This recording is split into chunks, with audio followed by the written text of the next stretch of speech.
Okay, I think it was a game where we expected it is not going to be an easy one. Considering the fact that when I watched them playing against Baroka, I knew very well that that's not a true reflection of what will happen today. We've seen them when they are playing against PSL teams, they double the effort, they work very hard. So we had to try and make sure that we pay attention in few areas of their game and also capitalize on our weaknesses as well. But I think because we didn't concede a goal, I would say that we defended very well. It's not easy to defend against two strikers who are strong aerially and very physical. Because I think that's their game, that's why they're playing direct football. So it's either you prevent that long ball, failing which you must deal with the long ball. So I think they did very well on the defenders with, especially Teshas in the mix in terms of making sure that aerially is the strongest. So we did very well according to plan too, even though it wasn't a pretty football, and I don't think there's time for pretty football right now. We just needed to make sure that AmaTuks are not getting into 6 points, because that was going to make things very difficult for us. So we are both sitting on 3 now, and then we'll look at the next game. Thank you. Questions? Just want to talk about it. Yeah, I saw Sibanyoni was really a threat. I mean, they were going to knock all over, but I think there was also a plan that was made by Sisema on the other side. Was that the only way that you knew that? That's the only target that they're going to take it to, just to load the ball in the box because of him, his physique there.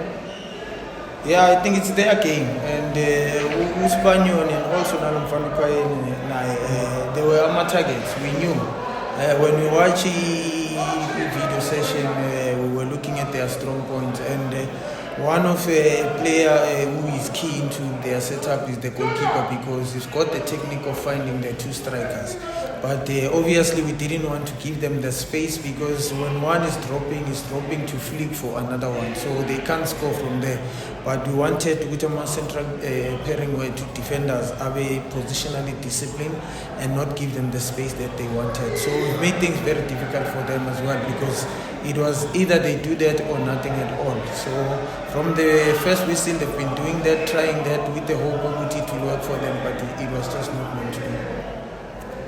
Coach, was there a specific objective going to the markets now?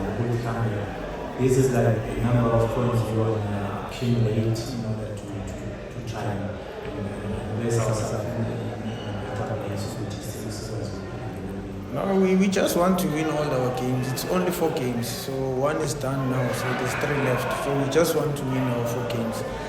Because why am I saying that? We don't want to find ourselves in a situation where we would say so and so will win with a different goal against or goal for. We don't want to get into that situation. So as we have the upper hand of playing in the PSL, and the levels are too different, but the danger part in that is the hunger, that we need to show hunger, because they are dangerous about that, because they want to play, they want to participate in the PSL, so that gives them a motivation going forward. So we just need to be disciplined as a team and always have that hunger of being afraid to lose our jobs. So, Coach, I wanted to ask about the next game with Baroka. Looking at how they play against the AmaTuks as well, they are game now, and also they have some challenges at the moment. No coach.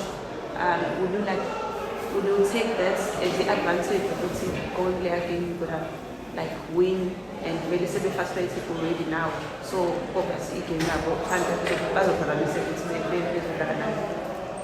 No, I wouldn't agree with Mhlambe baphazamisekile, because it's the coaching department Mhlambe singathi phazamisekile, but the very same players are still there, and we cannot undermine them or take it for granted that they've lost the game. They are the ones who are dangerous, because they are desperate in getting 3 points, so they will make things very difficult for us. So a proper planning against them will be key. So we can't undermine them, and changes about now in the coaching staff. I don't think they can be. They can affect the system noma the hama players ukuthi wona afuna ukuzibona dlala kuphi, so we can't take that one. as much as we see with what's happening, but we are turning a blind eye and trying to focus on what is needed on the day. And if someone that you know work closely with the cheaper, does that give you an advantage as well? It does in a way that maybe if I look at the coach, I know what he prefers, I know his identity, I know his philosophy, but I don't think there will be much changes, to be honest. They don't have time to change, so there will be a true reflection of what they worked during the season, irrespective of a new coach. If they change, I think that's the biggest mistake they'll be doing, because we will punish them comfortably. So.